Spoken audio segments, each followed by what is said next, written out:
Hello, Petal. How you doing? How's your day going? How have you been? Thank you so very much for the wonderful outpouring of love and appreciation and everything after the last chapter. I do appreciate you all very, very much, and I'm so glad that you're here, and you are very, very, very, very, very important. So thank you for being here. I appreciate all of you very much. Now, please, as ever, if you can like, share and subscribe, hit that notifications bell to be notified of new chapters and a little sneaky live here and there. And we've got quite a lot coming up for autumn, so I'm not sure when I'll be able to pop over the pond, but hopefully there will be no disruption to the provision of some awesome audiobooks coming up. Right then, so we are on chapter 16 of Faust Among Equals by the amazing Mr. Thomas of the Holderness. Chapter 16. EuroBosch, the theme park to end all theme parks, was on its way. 500,000 spectral construction workers laboured night and day to bring into being the most sensational leisure facility in the history of time and space. And all because one man dared to dream the impossible nightmare.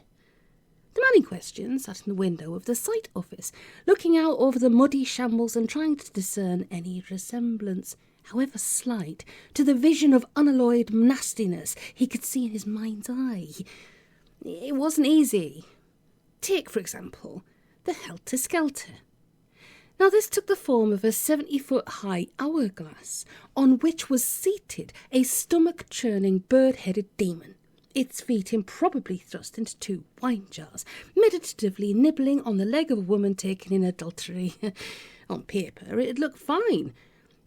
Translated into 3 dimensions, however, it was quite another sort of nightmare.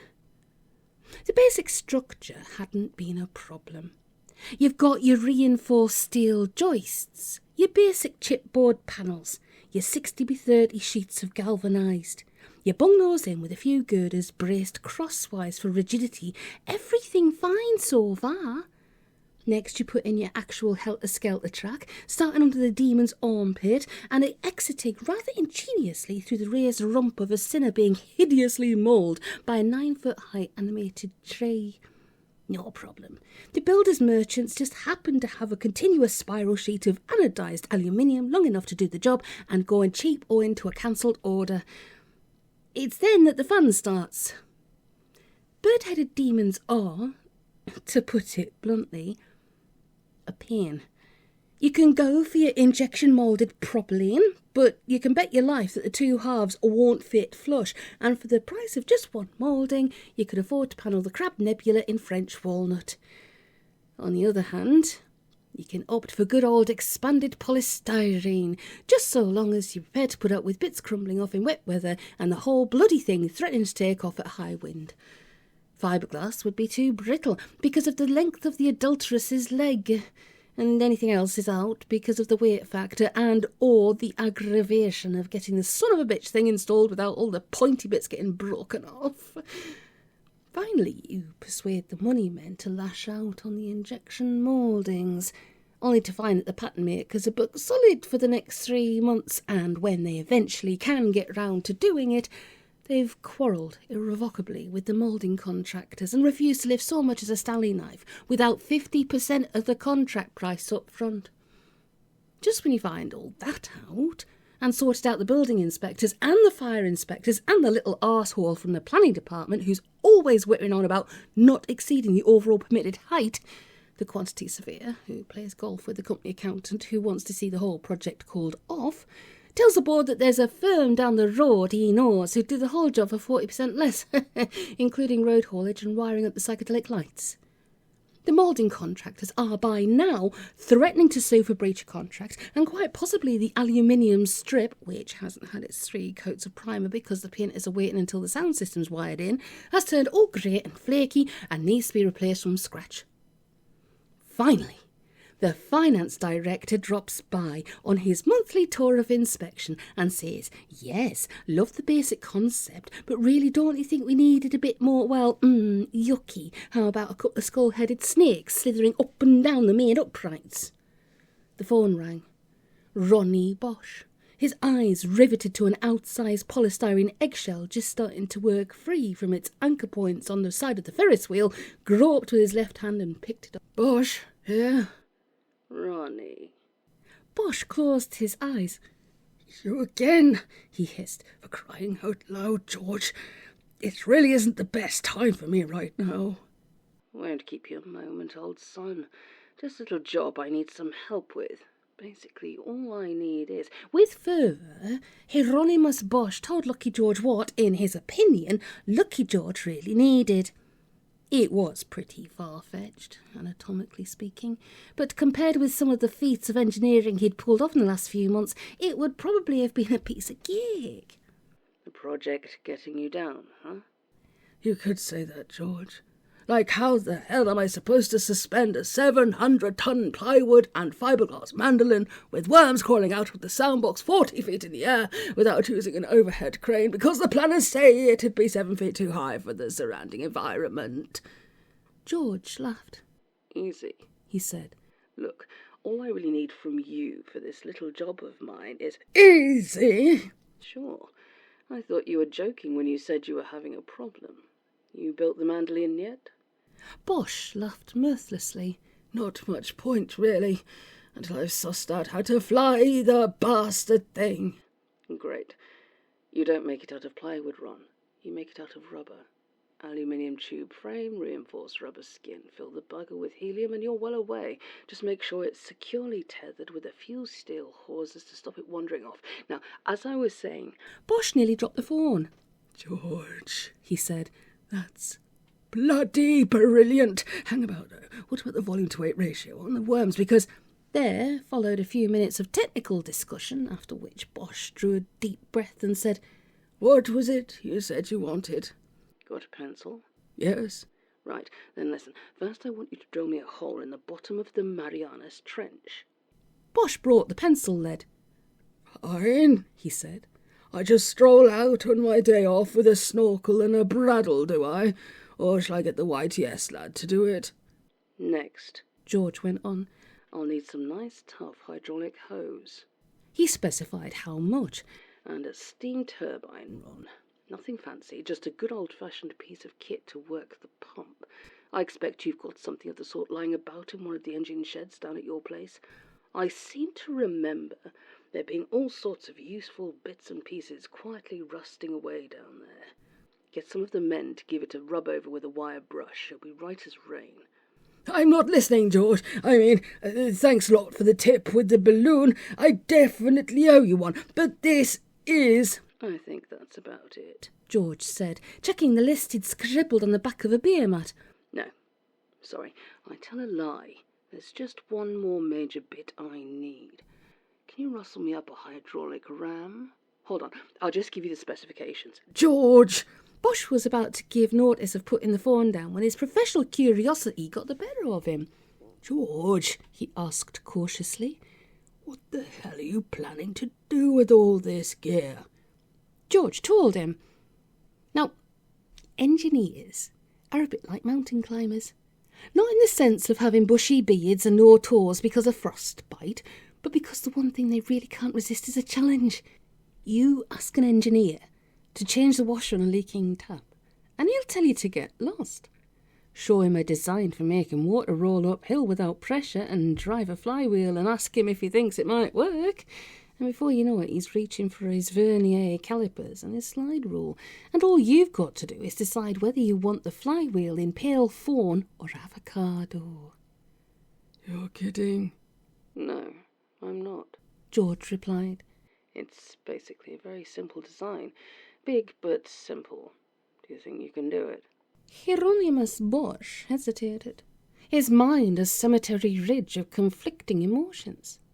On the one hand, his rational sense was telling him, no way, stay well clear of this. If they ever caught you at it, then bird-headed demons would be Beatrix Potter compared with what they'd do to you.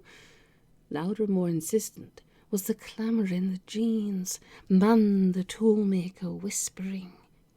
Yes, and come to think of it, there's that old molybdenum steel acropop left over from the second day of the creation. All you'd have to do is stone a couple of off-the-edge millet square on the top, and there's your basic material. The temptation pounded against the sides of his better judgment, as if Eve had come sidling up to Adam with a plate of apple charlotte with double whipped cream and a glacé cherry. I don't know, he said. I need to see the drawings. I'll fax them through now. Somebody's bound to notice. Just tell them it's for the project. Say it'll save them money. You do realise it's going to be touch and go with the wall thicknesses, what with all that internal pressure. Don't make me laugh, Ron. Listen. And that, of course, was that. As soon as the detailed specifications started flowing up and down the telephone lines, it was all a foregone conclusion. Thanks, Ron, said Lucky George. Oh, one last thing. We've got a 48-hour deadline. A bit tight, but you can do it. George! Anybody else, I'd be worried, Ron. Absolute confidence in you, though. I'll get those plans off to you this minute. George! Ciao. Having replaced the receiver, George wandered out onto the balcony and sat for a few minutes, watching the gondolas go by. Well, asked Helen, joining him with the coffee. Any luck? George nodded. No problem, he said. Ronnie's a good lad. Very suggestible, mind you. He added, dipping his top lip in the froth. His end of the job's the easy bit. Helen frowned.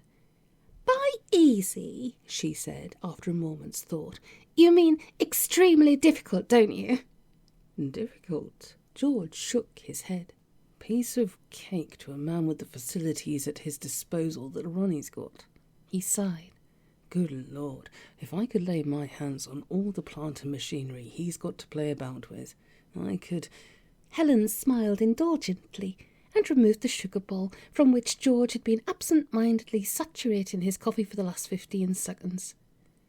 When we get married and settle down, she said, I think I'll let you have a little shed down at the bottom of the garden. You can keep all your bits and pieces in that, and then we won't have them clattering up the house.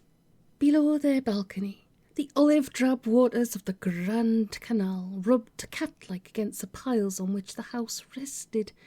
Like most houses in Venice, more or less the only thing keeping it from slithering into the lagoon was force of habit, with just a soupçon of artistic licence.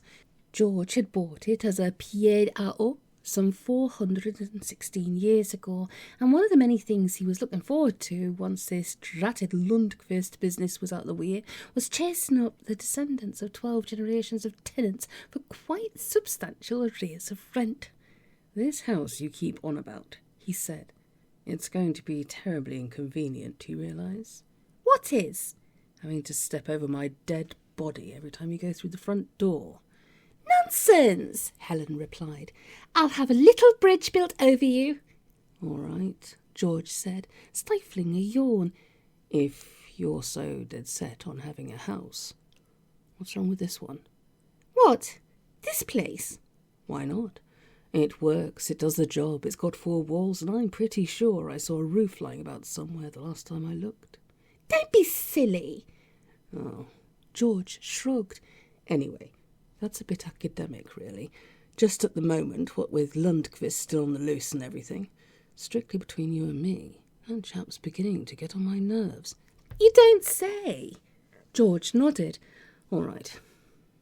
At the moment, he's not posing any direct threat. Actually, I'm not particularly bothered when he is, so long as he's out in the open where I can see him, bless his dear little heart. I can generally deal with him without too much bother. He frowned and rubbed his lips with his knuckles. But this business of hassling my friends really isn't on. Something's got to be done about it. True. Helen gazed out over the canal, watching a pair of slightly larger-than-average seagulls hovering over a gondola full of German tourists. Every few minutes, They would suddenly dive like stuckers, come up on the gondola's blind side and pass uncalled-for remarks in German directly behind the head of a member of the party. During the diversion, thereby occasioned, one of them would then bite a further chunk out of the little girl's ice cream cone. Easier said than done, though, don't you think? I mean, if there was a simple way of stopping the wretched man from bothering us, we'd probably have thought of it by now. It's not exactly a new problem, is it? Not a simple way, no. On the other hand, simplicity isn't everything. I'd settle for fiendishly complicated like a shot.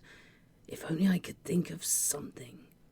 He lifted his cup, found it empty, smiled into it, and burnt his tongue on the result, thereby conclusively demonstrating that his mind was not on the job. Anyway, in the meantime, we've got to do something about this Columbus thing. The difficult bit? George grinned. Comparatively difficult, he said. All we really need to wrap it all up is a good, dirty presidential election. Turning to item 5 on the agenda, said the finance director. Can we start with you, please, Steve? Any new marketing initiatives in the pipeline? The sales director picked up his pencil and revolved it slowly between his claws. 1 or 2 balls in the air right now, he replied. Something we're very keen on at the moment is the Damn a Friend promotion.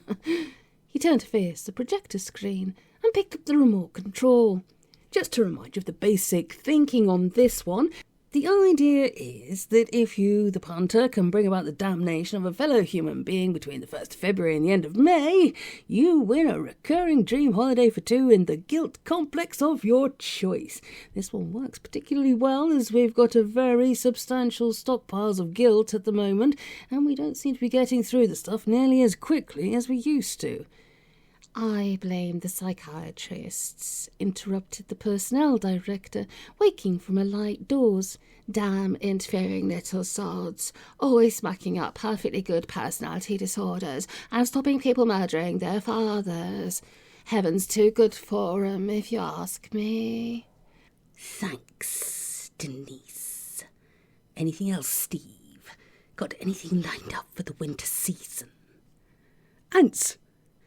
The finance director looked at his colleague over the rim of his spectacles. Ants, Steve. The sales director nodded eagerly. That's it, he said. It's like a sort of sequel, really, or maybe spin-off's the word I'm looking for. There was a brief moment of puzzled silence, broken by the company secretary. Oh, I see.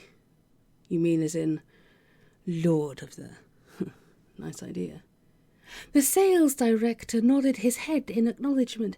Yeah, he said. I mean, flies, all a bit passé for the 90s. What I had in mind was every time you break a commandment, you get a voucher thing. So many points depending on which commandment and the level of breach. Then, when you've collected enough vouchers, you can cash them in for ants, and when you've got X amount of ants, you write in for your badge and become a deputy lord. Pretty neat scheme, I thought. Sorry to interrupt, broke in the finance director, but why ants particularly? We've got a lot of them, the sales director replied. Anyway, when you've collected enough vouchers, you automatically go through to the prize draw. Pretty straightforward, really. Gimmicky. Yes, thank you, Harry. The sales director glowered at his colleague from production. Actually, I don't accept that it is gimmicky. Good, solid marketing ploy. Year's duration to start with, and we'll see how we go from there. And best of all, the raw materials aren't going to cost us a penny. Look, I'll run a few projected figures up on the screen, and you can see for yourselves. When the slideshow finally ground to a halt, the finance director thanked his colleague and drew the attention of the meeting to the final scheduled item. Any suggestions? He asked. There was a silence as deep and awkward as a badly flooded gutter. At last the personnel director raised her hand. I've been thinking, she said. Why don't we just parole the bastard? The finance director looked at her. Go on, he said. Well, continued personnel, I think it's the obvious answer. There's no chance I see of him getting him back. Security's made no headway at all. Lundqvist's been a complete washout, and every time we even try anything, the bugger makes us all look like complete idiots. That holiday stunt... Yes, we'll skate over that one, shall we? All I'm saying is, said personnel, why not just accept the situation and put it on a regular footing by letting him out early? Formally, I mean. Hang on, said the finance director. You're not suggesting we say he's been released early on grounds of good behaviour, are you? Because... Quite the opposite. Since when has good behaviour been a plus mark in these parts anyway? The finance director shook his head.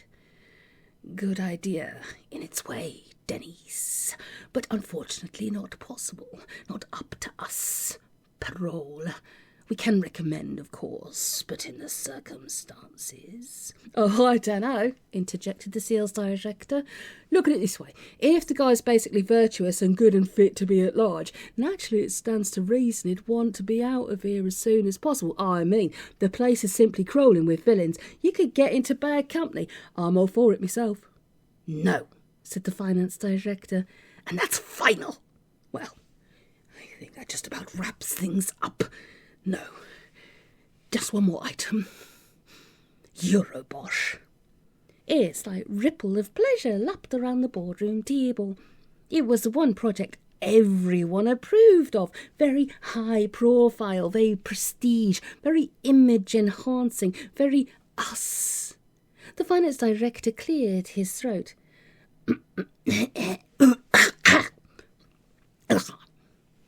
Memo from HB, he said.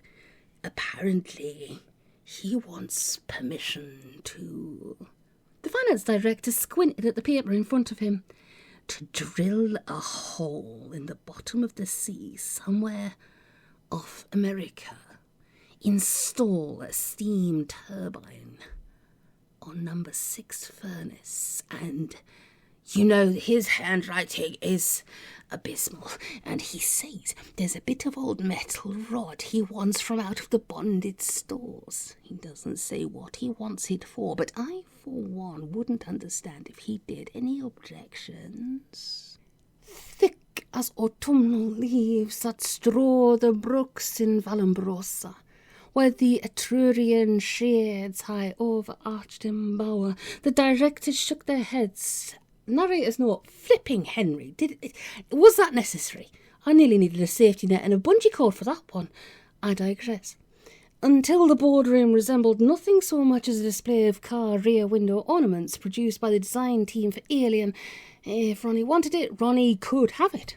That's fine, Hen, said the finance director, initialing the pink chit. Same time next week. I'm sorry, I nearly got all the way through without doing a narrator's note, but come on now. Jiminy criminy, that's just wee. Hey, what the Milagos was that? Oh, my goodness. Right, so me lovely beans. We have got a huffing great big chapter coming up of 3, 6, 9, 12, 15, 18 pages. 3, 6, 9, 12, 18, 21, 24... Flipping Henry, 27. So the next 2 chapters are unnecessarily large. There's no need for that behaviour. That's just shocking. So, okay, so essentially they are quite large in the grand scheme of things. Large. So, what we're looking at is, I'm going to have to do them in 2 goes at a time. So the first one, I think it'd be probably better to do the smaller one of 18 chapters. I could do that in 2 goes and then have that maybe done by Friday, I hope. If I cannot, however, because I've got a busy day tomorrow, then we'll do that one on Saturday morning. We'll do a live stream. Okay? Now, if I can do it by Friday, and I'm up for it, we'll still do a live stream on Saturday, and it will be the big chapter. But that'll be a couple of hours if you're up for it. Even if you pop in and pop out, that's fine. That's all right, you don't have to stay for the whole thing. You just pop and go, ooh. I'll lightly stop and go, ooh. And you get to see the process if you haven't seen it before. And we all get to come together and just hang out for a little bit while I'm getting the job done and stuff. So I'll keep you informed. We'll see how it goes. Yeah, we'll just have to work out the days and how things are. So as I said, either we're going to have the chapter to that's the technical term for it. Either we're going to have chapter 17 by Friday, or we're going to have to do it on Saturday as a live read. So we shall see. Anyway, as ever, if you got this far, thank you. I appreciate you listening all the way through. It really does help with my ratings and the algorithm. And it also keeps the lights on and the hamsters happy. We give them a little pat now and again, get little squeaks, just like, have you ever heard of capybara? Tangent there. Seriously, capybaras are the cutest things in the world, and their little squeaks are absolutely flipping adorable. Same as raccoons, really. Hey, I want a capybara. I mean, I love my cats and dogs, absolutely dearly. I think they'd enjoy having a capybara as a chum. I think it might need a pond, though, and I haven't got room for a pond. Hey. Well, I might have in the front yard. But then again, everybody come round and have a look at it, and they want to pat the capybara, and we'd have to kind of like charge for tickets and everything, because otherwise it wouldn't be fed and it would get a bit frustrated. I have gone off on a right tangent and I cannot help apologise for that. Have we asked you that before? If you could have any pet, they have to be real animals, mate, because everybody wants a dragon. We all want a dragon. We know we all want a dragon, or a woolly mammoth, or some sort of fire-breathing lizard type thing. I digress. If you could have any animal on the earth, and we'll even let you choose dinosaurs if you want to, from known history, which animal would it be and why? I think mine. I mean, I love capybaras. I love alpacas because they've got little fluffy cheeks, and of course I love my cats and dogs. And honey badgers because they are hardcore. Bears, otters, sea otters especially because they're just genii. Yeah. Mooses, I love mooses. Oh, mooses are flipping adorable. They're like a shed with antlers. Yes, a shed with handles. Well, that'd be useful. Anywho, see, I'm really making up for lost time here. I'm trying to make it go through to half an hour, but I've waffled a lot, and I'm just like, And oh my goodness, gravy! I finally remembered. Mana boo boo boo doo. Mana boo boo doo boo. Mana boo boo doo boo doo boo doo boo. I don't remember the rest of it, but yeah. And then what we could do the next time is we could do the Fraggle Rock one next time because I freaking love that theme tune. Oh, anyway, happy days. So, as ever, as I said, if you can hit the like button, notifications bell if you don't already. I'll always kind of like put this up now as an instant premiere, just so we all get a handle on it when we want to. And yes, share and subscribe if you don't already. You don't have to share, but if you do want to, that's freaking awesome because that also helps the channel. We're gone past 5,000, oh my goodness. Would you ever have thought the day? But yes, everything's lovely and lively. Tell me how you are. Tell me how you're doing. You're doing all right? Is everything okay? Somebody's strimming their freaking lawn out there. I don't know if you can hear, but I can hear it go. Anyway, enough about this. We shall crack on so we can get on with the day. So we got less done. Less to do tomorrow. I really am waffling today. Huge apologies for that, but I think it's the strimming in the background that's driving me off kilter. Anyway, take it easy, be safe, smile bright, drink a lot of water if the weather's too hot, keep yourself dry if it's raining, keep yourself warm if it's cold. Big love. Take it easy. Do do do do do do do do do do do do do. Do do do do do do do do do do do. That's just a precursor for the next time. Make love, puddings. Take it easy.